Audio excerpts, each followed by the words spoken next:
महाराज जी, 1 वर्ष से पहले आपसे YouTube के माध्यम से जुड़ा था। तब से आपकी वाणी को निरंतर सुन रहा हूँ और शराब, सिगरेट, तंबाकू आदि सब पूर्ण रूप से त्याग दिया है। महाराज जी, निरंतर नाम जप चलाने का प्रयत्न कर रहा हूँ, जिसमें थोड़ा सफल भी हो रहा हूँ, परंतु फिर भी ऐसा महसूस होता है कि मन बड़ी सब साधनाओं का कम समय में इतना लाभ ले लिए हो तो चुप रहो और धैर्यपूर्वक अभ्यास बढ़ाते रहो। कोई गलती ना हो तो आगे जो चाहत है वो पूरी हो जाएगी। अगर 100% में 10% भी मन काबू में आ गया है तो बहुत बड़ा आपने युद्ध हासिल कर लिया, विजय प्राप्त कर ली। क्योंकि अनंत जन्मों से सदैव मुझे हराता रहा है, आज वो 10% हमारे कब्जे में आ गया है। 10% भजन में लगने लगा ना, बहुत बड़ी बात कर ली। धीरे धीरे परसेंट बढ़ाते चले जाइए। और ये इतना प्यारा मन है कि इसे जो पकड़ा दो पकड़ लेता है। जैसे अभी हमने विषय पकड़ाए संसार के तो पकड़े ना, गंदे से गंदी बातें पकड़े।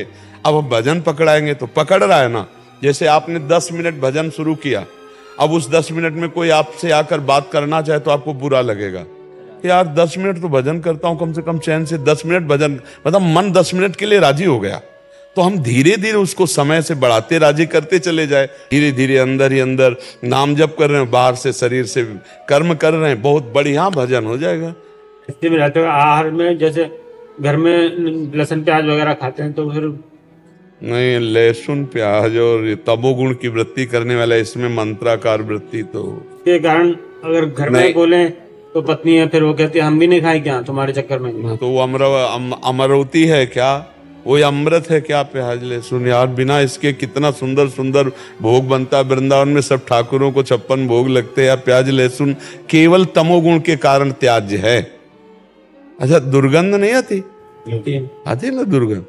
मतलब एक आदमी अगर प्याज लहसुन खा के ऐसे बात करे तो सामने से दुर्गंध आती है। कौन सा स्वाद है यार प्याज लहसुन? पता नहीं लोग कैसे प्याज लहसुन को इतना पसंद करते। तमोगुणी चीज है, उसमें कोई लाभ थोड़ी है, कोई लाभ नहीं है। आयुर्वेद में लहसुन का बहुत ही, देखो औषधि में संखिया का भी प्रयोग है, खाओगे मर जाओगे। अगर आयुर्वेद शोध करके वैद्य देता है तो वो हमारे लिए औषधि है।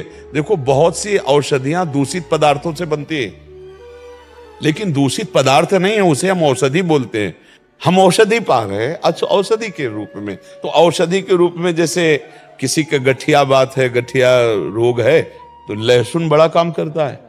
आप उसको कैप्सूल की तरह ले जाओ, हमने देखा है। लेकिन चटनी और सब्जी और भोजन में नहीं डाल सकते।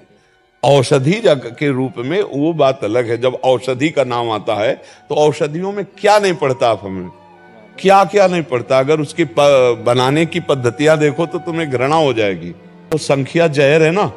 हाँ, दमा आदि बीमारियों में आयुर्वेद में शोध करके उसे दिया जाता है। सांप काटे तो जहर का इंजेक्शन लगाया जाता है, नहीं लगाया जाता। तो अब औषधि और ऐसे प्रयोग भी हैं। देखो विश्व ब्रह्मांड में 3 बातें हैं, सतोगुण, रजोगुण, तमोगुण। अब हमको भजन करने के लिए सात्विक वृत्ति चाहिए, निर्मल मति चाहिए, तो हमको रजोगुणी या तमोगुणी आहार त्यागना पड़ेगा। बस बात इतनी है। अच्छा, वही जगह आलू होती है, वही जगह प्याज होता है, वही जगह मतलब गाजर होती है, वही जगह लहसुन होता है। खेती में अपने लोग किसान के तो सब देखा है।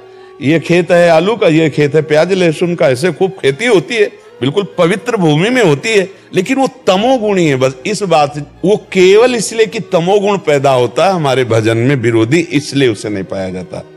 तो अब लहसुन प्याज के बिना भी बढ़िया यार जीवन जिया जा सकता है, पूरी जिंदगी हो गई।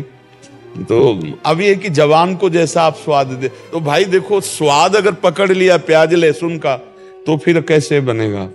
बहुत से लोग ऐसे हैं जो भ्रम में फंस करके अपने जीवन को नष्ट कर रहे हैं।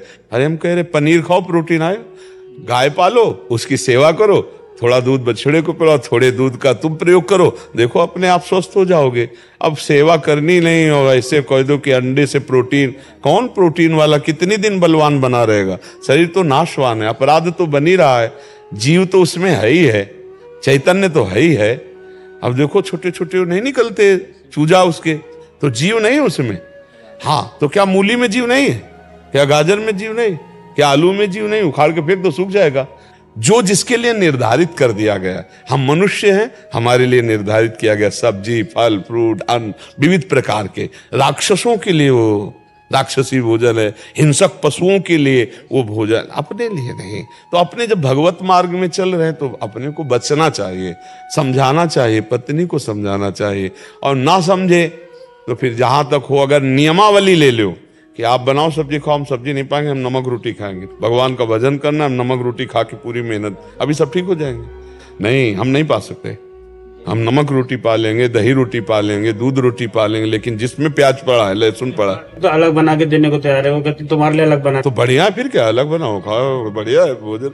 भजन करने के लिए थोड़ा सात्विक भाव तो चाहिए। भजन मार्ग में तो थोड़ा दुख सहना पड़ेगा, जबान को संभालना पड़ेगा। एक तुम खुद नहीं चाहते हो कि लहसुन की चटनी और प्याज वाली चौक वाली सब्जी के, क्योंकि जो ऐसी पाता है, तो हम आपको बताए ना, चाहे जितनी बढ़िया दाल सब्जी हो, फिर उसकी जबान में अच्छा नहीं लगेगा। कोशिश करो, जैसे विद्यार्थी हैं, नौकरी पेशा वाले हैं, हम उनको ज्यादा इस बात पर जोर नहीं देते कि आप प्याज लहसुन मत खाइए। विद्यार्थी हैं, कहाँ पढ़ने जाना पड़े, नौकरी वाले हैं, कहाँ कहाँ जाना पड़े, अब आर्मी में हैं, कोई कहीं है, लेकिन यदि आप रह सकते हो तो मत खाओ।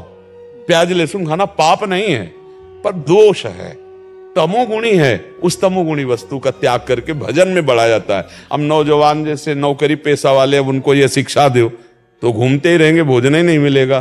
प्रायः हर जगह जहां भी किचन है वहां ये आजकल सब पड़ता है, लेकिन जिनकी सुविधा है कि वो बिना खाए चल सकता है, तो फिर चला लेना चाहिए।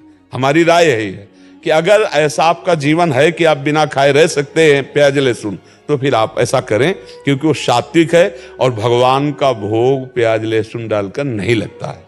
इसलिए जो भगवान के भोग में नहीं, तो उसका हम जीवन भर के लिए त्याग करते, तो ऐसे भाव से चला जाता है।